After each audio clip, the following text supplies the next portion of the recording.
Welcome to Friar Lane and Braunston Baptist Church. We're the church opposite the police station, if you don't know, but many of you will know and you'll recognise the cross because you've already been to our church. We're really sorry that we haven't been able to welcome you as we would normally like to share something of what we believe about Jesus and why he's so important, but at least we can meet in this kind of way. And not only is there the cross, there's the Christmas tree that's been decorated, and more significantly for us as Christians, there's the Advent wreath with 3 candles lit, because we've just passed the third Sunday in Advent. And Advent is a time when we prepare to meet with Jesus at Christmas. It's really great to see you, and I want to thank you for the opportunity to be part of your assembly. And in this church, we've been thinking about all the kind of visits that go on during the Christmas story. The visit of the angel to Mary. Mary goes and visits her sister Elizabeth. Mary and Joseph go to Bethlehem. Then there's the angels going to see the shepherds, and the shepherds going to visit Mary and Joseph in the stable. The essence of the Christmas story is about people making journeys. And that reminded me of a very famous saying that the longest journey for a human is from the head to the heart. Now, physically, that's obviously not the case. It's only 25 or 30 centimetres. But they're talking about it in a different sort of way.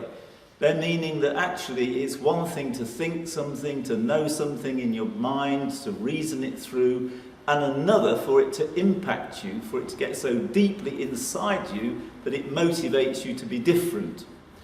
So, for instance, some of you might know people, or it may even be you yourself, who've been rubbishing somebody on social media or gossiping behind their back about them, telling untruths. And you know, or they know, it's wrong, but you can't stop it. But perhaps if something significantly tragic happened to that person, it would change you, it would get to your heart, and you would become a different person. Or perhaps some of you are thinking about GCSEs, and you're thinking, hold on a minute, if I really want to go somewhere in life, and I do, I better start to work. And it's one thing to think that, but if all the time you're still on your Xbox or chatting to your mates on the phone or something like that, it hasn't yet got to your heart. You've thought it, it's in your mind, but it hasn't got to your heart. And another illustration, perhaps you're passionate about climate change, but actually you're not passionate enough to say to your parents, okay, I'll walk to save petrol and to save the planet. It's a journey from the head to the heart that changes us and helps us to be people who transform our world. But as well as thinking about that, it's also struck me that there's another journey that's perhaps even longer, and that's the journey from the womb to the world. And that's a journey every individual has to make. Every one of us. I've made it, you've made it, everybody.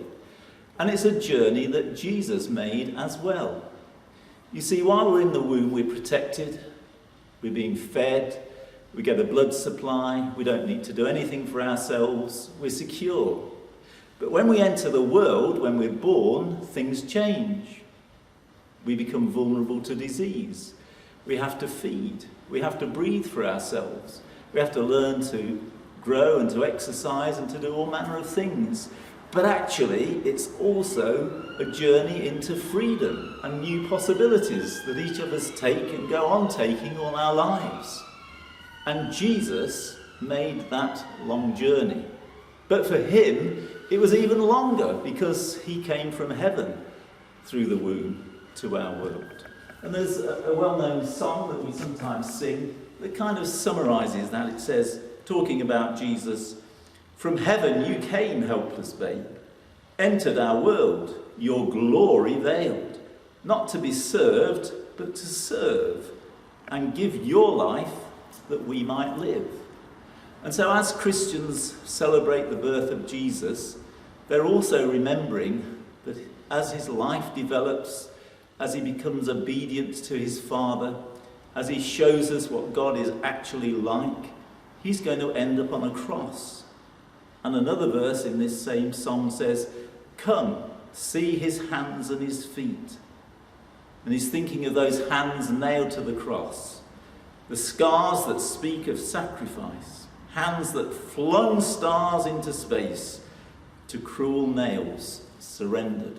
What a journey Jesus went on when he came from the womb into our world. And he came so that he could die to save us from ourselves and from our sin, and to save our world. But let's go back to that thought of from the head to the heart. You see, it's one thing to know a bit about the Christmas story. It's even better if you know about the life of Jesus. But knowing it is one thing. Believing it deep within so it transforms your life and you become a transformer is something completely different.